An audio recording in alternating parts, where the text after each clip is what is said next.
Hi நான் அபி. வாங்க அம்மா வீட்டில் ஒரு மினி vlog பார்க்கலாம். காலையில் நான் எந்திரிச்சு வரும்போதே அம்மா நெய் மிதக்க கேசரி கிளறி வச்சுருந்தாங்க. இஞ்சி அதுக்கு முன்னாடியே ஒரு பிளேட்டில் போட்டு எடுத்துகிட்டு வந்துட்டேன்.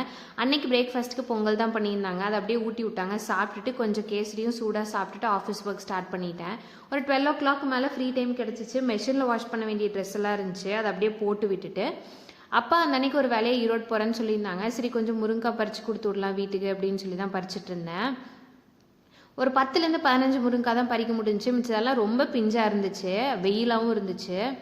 ஈரோட்டில் நாங்கள் எப்பயுமே கருவேப்பிலாம் கடையில் தான் வாங்குவோம். சரி இந்த தடவை மருந்தடிக்காது ஃப்ரெஷ்ஷாக நம்ம தோட்டத்திலே இருக்குல்ல, பறித்து கொடுத்து விட்டுலான்னு சொல்லி தான் பறிச்சுட்டு இருந்தேன்.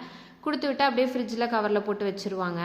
நான் பறித்த முருங்கையும் கருவேப்பிலையும் கொண்டு வந்து வீட்டில் வச்சுட்டு கேசரி தான் எடுத்து பார்த்தேன். இன்றைக்கி என்ன ஸ்பெஷல் அக்கேஷன்னா என்னோடய சிஸ்டர்இன்லாவோட பர்த்டே. அம்மா காலையிலே செஞ்சு வச்சுட்டு போயிட்டாங்க.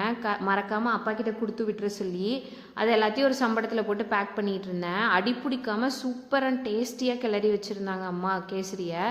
அது எல்லாத்தையும் பேக் பண்ணி எடுத்து வச்சுட்டு ஒரு கட்டைப்பையில் கேசரி, நான் பறிச்சுட்டு வந்த கருவேப்பில், முருங்காய் எல்லாத்தையும் போட்டு பேக் பண்ணி வச்சிட்டேன்.